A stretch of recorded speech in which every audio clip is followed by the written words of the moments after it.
You are listening to Kilometer Zero by the Cycling Podcast, powered by Super Sapiens, energy management for committed athletes and coaches. Hey, this is Kate Wagner for my audio diary for the Cycling Podcast. It is the end of stage 5. I'm sitting on the bed in my hotel, which is decorated with a bunch of retro-looking things. I think it's supposed to be like cute, like an antique shop or something like that. But there's actually like candy taped on the walls, and I'm like not sure if that's. Can you eat it? Or I wouldn't eat it, but it is a little bit tempting. It's like candy and jars and stuff. It's like, is that for me? No. Okay. So the time trial is really different for us. Yeah, we go to the mix zone, and I got this idea to go to the mix zone at like 11:30 and just stand there all day and talk to whoever wanted to come by. And that was a good idea, even though my feet hurt. I didn't really go into the press center today, but I did get to see. It's fascinating, the time trial, because they come in one by one, so you can really see them up close and get a chance to talk to sort of more guys. The weather was bad, so they didn't stop for long, but I did get some good stuff. Yeah, it was a crazy time trial, as we all would know from episode of the Cycling Podcast. But I tell you what, like it's funny to me because I know Roglic pretty well at this point, and I didn't see that coming. I didn't see him coming back like that, and to see him come back like that after the injury is just unbelievable. And of course, we can't forget Mathieu van der Poel staying in yellow. Amazing. Beating off Tadej Pogačar to stay in yellow, holding him off. Amazing. And then Tadej, he's unreal. He's the real deal. The thing that really struck me about him is he, there's a moment in the time trial where he looks back at the camera and gives this really kind of flirtatious, seductive smile. It's like, aha, he's the boy prince, and he was in resplendent form today. You had to feel bad for Stefan Küng, though, and he came by and answered some questions that Richard had.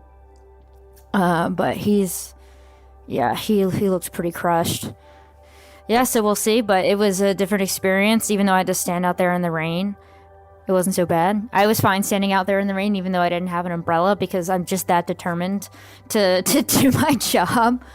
So, yeah. That's my short little audio diary for today on Stage 5.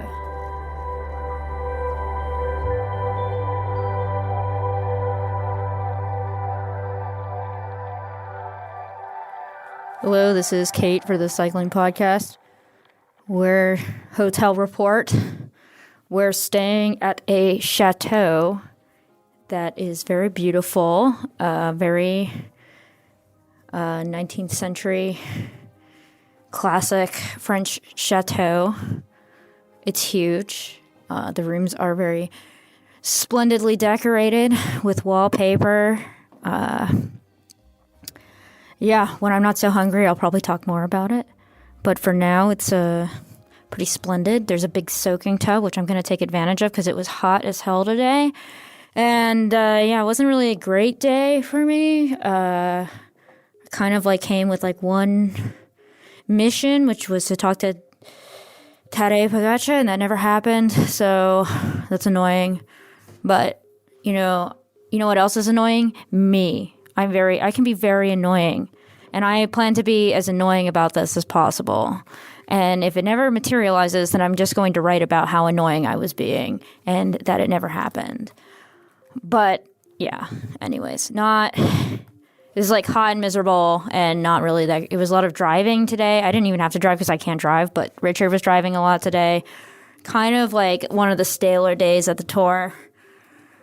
But I'm looking forward to, and that's the thing, they can't all be bangers. I mean, the stage was great as far as Cav winning again, getting closer and closer to the Merckx record, which is pretty sweet, honestly. I think he could probably do it if he continues on like this.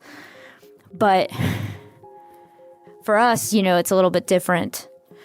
Yeah, it was kind of a tiring day, and no one stopped in the mix zone after, really. Richard got to talk to Casper Asgreen, Michael Moorcow, but none of the people I was looking for showed up. They all just like go. If they don't have to talk, like they won't talk. So it was definitely one of those days. So I didn't get like any interviews today, which is like really annoying. But yeah, I think part of my thing is like I'm just like a little too overeager and asking for a little too much too soon. But you have to ask, that's part of your job. It's like I said, bring me Wilco Kelderman. Except for I didn't ask that today. I didn't ask for him. I probably could have. He's not having a great time these days. But I did hear Ida Schelling talking to TV guys saying that he wasn't going to go in the break tomorrow because he wanted to help out his beleaguered GC men, which is admirable. So we'll see. It's like really interesting race so far. Tomorrow could be interesting. I think it's a day for the breakaway tomorrow. So I might ask to talk to some breakaway guys. Trying to think who. Thomas DeGent, maybe. Any of the Lotto guys at this point. Don't think Roger Kluge will go back out there. But it's nice. It's funny to me that they just built like this incredible like French chateau in the middle of nowhere. Pretty wild. I'll talk more about the architecture later. I need a beer. All right, that's me signing off. Bye-bye.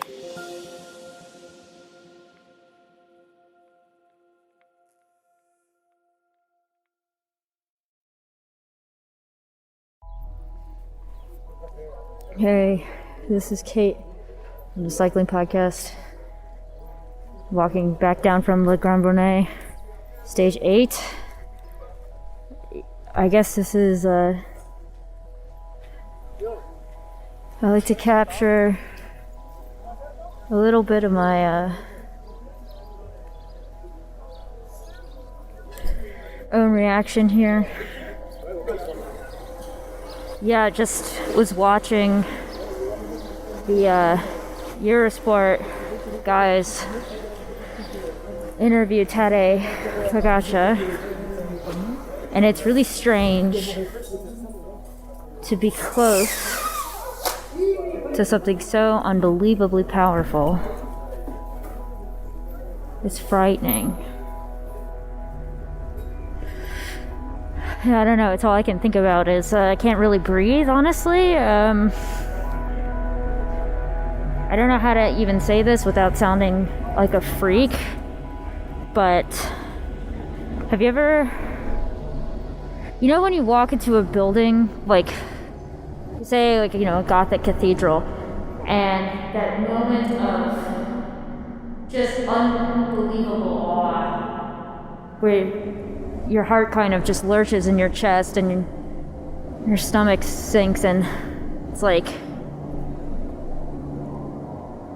so sublime and expansive, this thing that you're witnessing, something truly extraordinary, that you're in some kind of presence, like almost a divine presence, though I shouldn't say that. But I already did, I already said it, so yeah, it's like that. Being in the presence of the boy is like that. An unbelievably calm and serene individual. With just like you could tell that he has absolute certainty about the world. And about his place in it. And nobody has that. Nobody. Except him. You could tell he was so happy to be there in the yellow jersey again. His eyes sparkled. And he was beautiful. Just striking. And you're in the presence of something that is going to change everything. And you're there at the moment of transition into a dynasty, into, whatever, the era of Pogačar, but I stayed around after in the mix zone, even though it was raining, even though I'll never get a chance to talk to him probably ever in my life. But, yeah. I just wanted to be there at the moment of triumph, of transition. I wanted to witness history. And I feel changed by it in some way I can't define. Things are different now here. Everyone's depressed. Everyone wants to go home because they think the race is over. But I keep saying no race is over until they ride into Paris. And they're a long way off from that. It's beautiful here in the Alps, where the mist of rain mixes with the conifers and obscures the sky. And as the weather changes, so too does the course of the race. I wouldn't even say it's that boy's race to lose. It's just his task to complete it. But you can't hate him. I'm so conflicted because it's like, oh, I'm here for 3 weeks and I have to cover this, and it's just he's going to be a walk in the park for him. But to see him there, to see him standing there like that, honestly, it's one of those things where you witness it in life and it kind of makes you want to cry. Though I cry at everything. But I never feel that way in the presence of people. It's always buildings or places like this where the Alps tower above you. But in this case, it was this.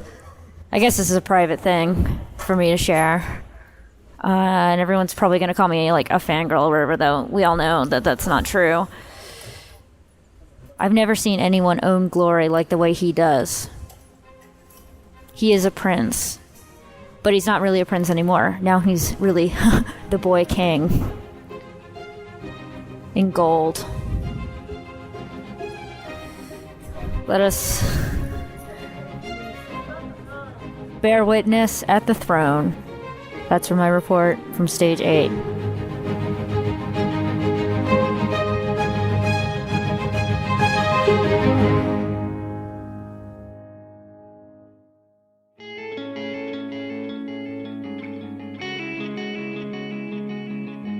You are listening to Kilometer Zero by the Cycling Podcast, powered by Super Sapiens, energy management for committed athletes and coaches. Go to supersapiens.com for more on how to track your energy levels and fuel for success. Hey everyone, Sam again. So just back to the bus now post-race. Wasn't the day for me, wasn't supposed to be. Got through a lot of the race, it started to kick off again on the 5th and 6th lap, and I wasn't able to go with the group. So unfortunately DNF, but I was able to help David and keep him in position towards the back end of the race, and he was a really, really strong fighting performance from David Lozano, a really strong climber, so great to see him up there. It was a really strong and stacked field, fast. It was a selection after selection, so not too disappointed. I mean, I would have liked more, but what I had today is everything I gave, and I was able to help my teammates, so that's as important as anything. So thank you very much for following through the race, and I really appreciate it, so thank you very much.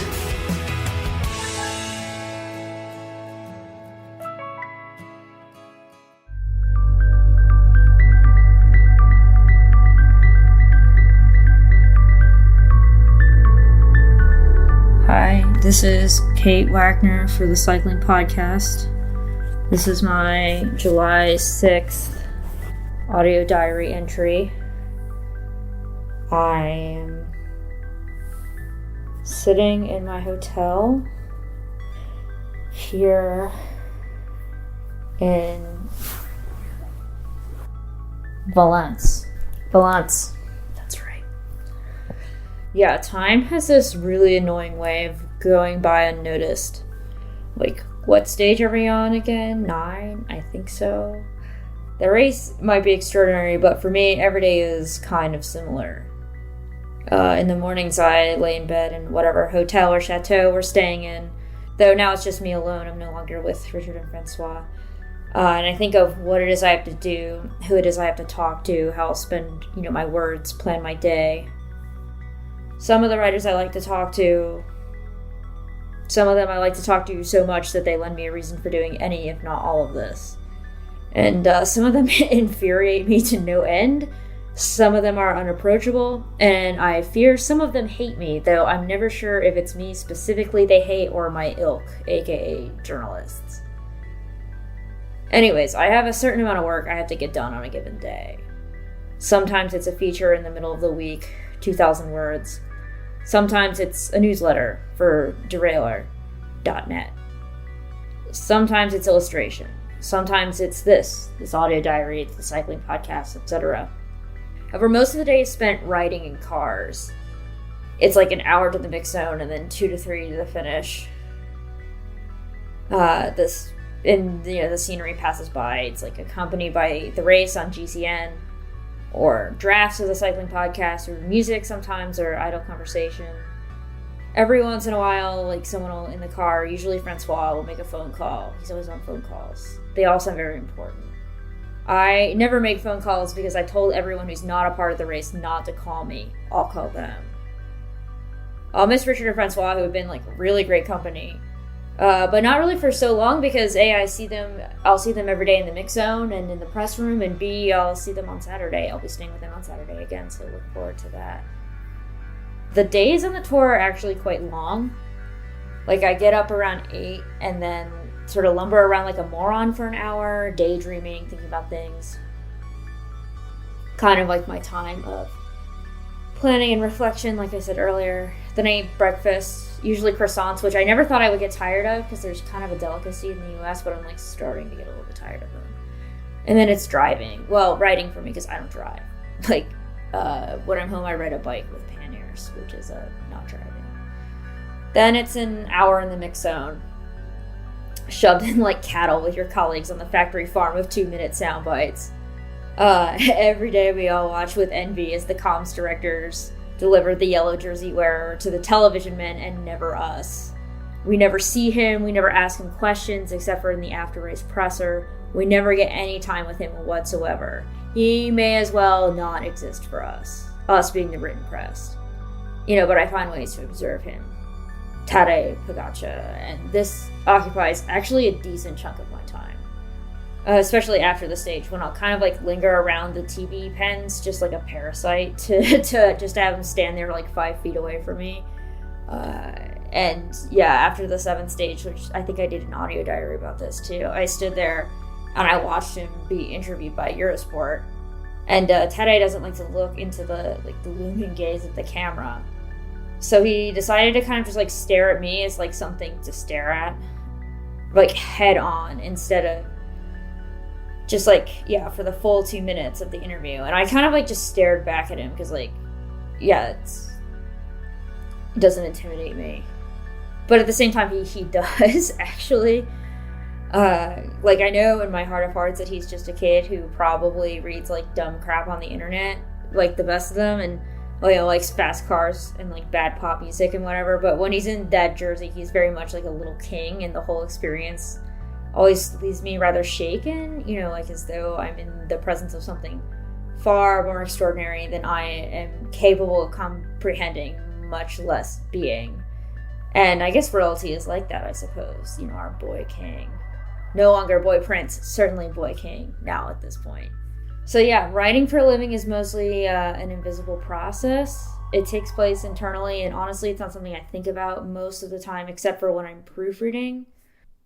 Words just like come into the brain and go out through the fingers like it's as natural as any other biomechanical process. Like, drawing requires technique, but writing is just a conversion rate for the brain. It sucks up the time, and somehow one is able to produce words while the race is blaring in one's ears in like 2 different languages. I was proofreading until the final 10 kilometers of the stage today, and right after Mark Cavendish further cemented his title as perhaps the greatest sprinter of all time, I went back to my little computer and made my little fingers type out my little words until the press conference, which is more of a formality than anything else. One wonders if the questions produced there are really for the cyclist to answer, or rather than they're a sort of kind of demonstration of knowledge on behalf of the askers. And perhaps this is why I don't ask any questions at the press conferences. Most of the day I spent actually watching the race, just like everyone else does on television, which honestly is still unusual for me because I'm used to watching the race at like 5 a.m. and having the rest of the day afterward to write about watching the race. However, most of the day at the Tour is, like I said, spent driving, and the race is another few hours, or the end of the race is another few hours, and then it's more driving, and then it's dinner, and then the day is over, and one wonders, like, where did it go? It was spent traversing from one point to another, not that much different from the cyclists themselves. Like, everyone wants to know what it's like to be on the Tour as a writer, and yeah, it's nice. It's a lot of work, but still, it's not so bad for me because I'm writing for print, and my deadlines are not immediate. My pieces are mostly reflective, and I can take time to write them. Whereas, like, some guys just have to get quotes literally every single day. And those quotes are online by the time most of us get to the press room somehow. I don't know how they do that. The press room always seems to be in a sports complex, often with a rock climbing wall, which makes me wish I brought, rock climbing stuff. But they probably won't let me rock climb for liability reasons. But, yeah, on the rest day, there's, like, actually no rest for the press ever. It's not really a rest day for the writers either, because, like, they actually go train in the morning, and then they do press stuff, like, basically after 1 p.m. to sometimes, like, late in the evening, like 7 or 8. So don't ask me what happened on the rest day, because don't ask me really to reflect, because I was on the phone literally from noon until 4. And everything that happened before noon involves plotting what to say on the phone to the, like, 6 different people I talked to. Some of them were, some of them were editors at, like, the magazine that I'm writing for. And my editor at the magazine that I'm writing for. Then I talked to a literary agent. Then I talked to an editor at a different magazine that I don't yet write for. Then I talked to pro cyclists, like, I think 4 or 5 different ones. And then the day was over. And then I plugged all that stuff into transcription software. It's like, I know this is a very interesting audio diary spent really delving into. Yeah, this is actually what it's like. I know it sounds really glamorous, but I promise you that we're not all, like, on the back of motorbikes dictating what happens to the race to some newspaper reporter like it's on this, like this is the 60s or something. No, actually all of us are just crammed in a massive room that with no air conditioning, churning out words for money. I know this sounds unglamorous, and I'm really sorry to ruin the illusion, but it is just, yeah. But I mean, I live for it. It's kind of addictive in its own way. Yeah, I guess this brings me to another thing everyone, I guess, wants to know, which is what it's like to talk to pro cyclists all the time. And the answer to that is, it depends. Some of them are fantastic, wonderful people I thoroughly enjoy conversing with. In fact, I often find myself wishing I could do so out of the formal setting of an interview. And I think perhaps, like, the best example of this is Matej Mohoric, who on the rest day spoke to me about everything from traffic calming devices to the fires in the Gulf of Mexico, to winning the Junior World Championships, to what he was reading. And he bemoaned finishing the 3 books he'd brought in the first week to read. He's already done with them. And I don't know if he or his comms guy is listening to this, but if you are, I've got an extra book in English I could lend him if he's interested. Some of the guys, however, are difficult. And honestly, mostly it's because they're exhausted. Wouldn't you be if you were them? That's a good question. Everyone on UAE Team Emirates is, like, tight-lipped and banged up and not really in the mood to deal with any more stress besides that which comes with defending the yellow jersey in the rather scrappy way they have to go about doing so. Yeah, they're not usually in a good... First of all, they're hard to get to because it's the yellow jerseys team, and second of all, they're really stressed out. You kind of feel bad for talking to them. I feel bad for talking to Mark Hershey after the time trial when he was clearly in so much pain. So, Mark, I am so sorry. Please talk to me again at some point when you're not in so much pain. And I'm sorry for asking about the pain when you were in so much pain. Like, what else were you going to say except for, it hurts, Yeah, terrible. That was, like, the worst part of the whole tour for me, to be honest. And, like, some riders, just, don't have that much to say. After all, like, what can one say about bike racing other than, I hope I'm good at it today. I hope I have the good legs, et cetera, et cetera. I hope I don't crash. But yeah, I try to give all of them the benefit of the doubt. And besides, the mix zone is less a place to have, like, a real conversation and more a kind of stockyard for getting quotes. Now that I'm on my own again, I have more time to work and can settle back into the mindset of solitude that comes when one's traveling. So I'm sitting here in my like hotel room trying to come up with things to say. It's like an okay hotel room. It's clean and modern, which is all one can ask for. It's like slightly better than a campanile. The mattress is a little stiff. It's definitely not Richard and Francois accommodations, but it will do. It will do. I guess everyone here is expecting me to say something deep and introspective about Roglic leaving. But I obviously had a lot of feelings about this when it happened, though you could tell from my sort of emotional diary from the day. I saw it coming after stage 3 and really had plenty of time to brace myself for it. I'm mostly heartbroken for him, for his loss, which he's accepted with such grace, as he always does with loss, which is he's probably one of the best losers in cycling history in terms of, like, the graciousness of it. It's like he always does. It's a testament to his resilience and his pretty much impeccable character. But also with Roglic especially, it's easy to pin emotion on him that just isn't there. It's easy for us to infer that he feels a certain way when in reality he's like kind of got the brain of a champion and has probably, as sad as he is, he's probably already moved on to thinking about the Vuelta at this point. It's really tempting to project our emotions as followers of the sport, whether you're like a fan or as a journalist or as someone who writes about the human condition, onto him. But the thing about Roglic is that he really is always looking forward and never back. And to be honest, this makes him sometimes rather annoying to interview, but it also makes his whole outlook on life quite a bit healthier for someone of his particular profession. Still, I'd be lying if I said I won't miss seeing him in the morning, and there will be other times, however, for me to see him, and I'm sure of it. I'm also going to go to the Vuelta. I'm going to use the money I make going to the Tour to go to the Vuelta because I have a problem. I was actually originally going to go to the Vuelta. The Tour, like I said in my first audio diary, was a real impulse decision, and the reason I wanted to go to the Vuelta is because I have passable Spanish that I could use in a traveling situation. Yeah, that'll be a little bit easier for me because I literally speak no French, and I just kind of bumble around like a small child all the time, being really pathetic about not speaking French. Though most of the time I can kind of get away with it because I'm a little bit cute, and also I'm so very clearly lost that I think people just feel bad for me.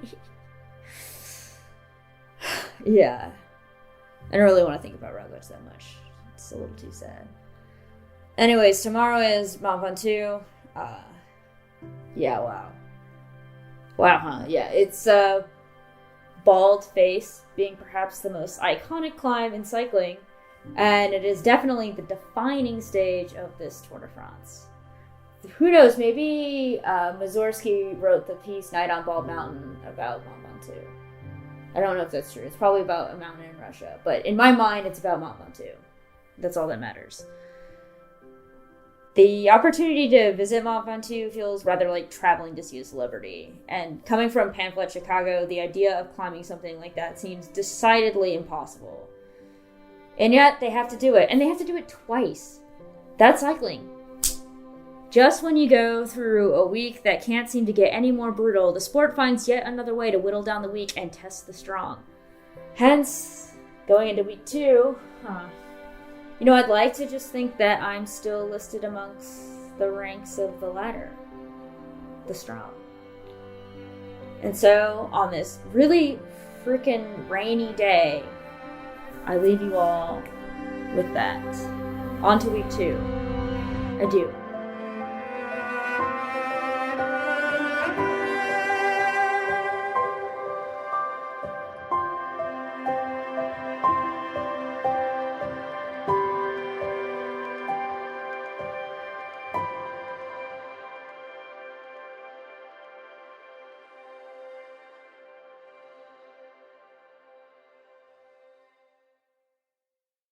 Streaming only on Peacock. John Wayne Gacy killed 32. Straight from the killer's mouth. They want you to believe that I alone committed these murders. The new gripping 6-part documentary series, John Wayne Gacy, Devil in Disguise. All episodes streaming now, only on Peacock.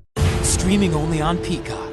Ghislaine Maxwell had it all until she met Jeffrey Epstein. Ghislaine Maxwell's charged with enticement of minors, sex trafficking of children, and perjury. Epstein's Shadow, Ghislaine Maxwell. Streaming now, only on Peacock.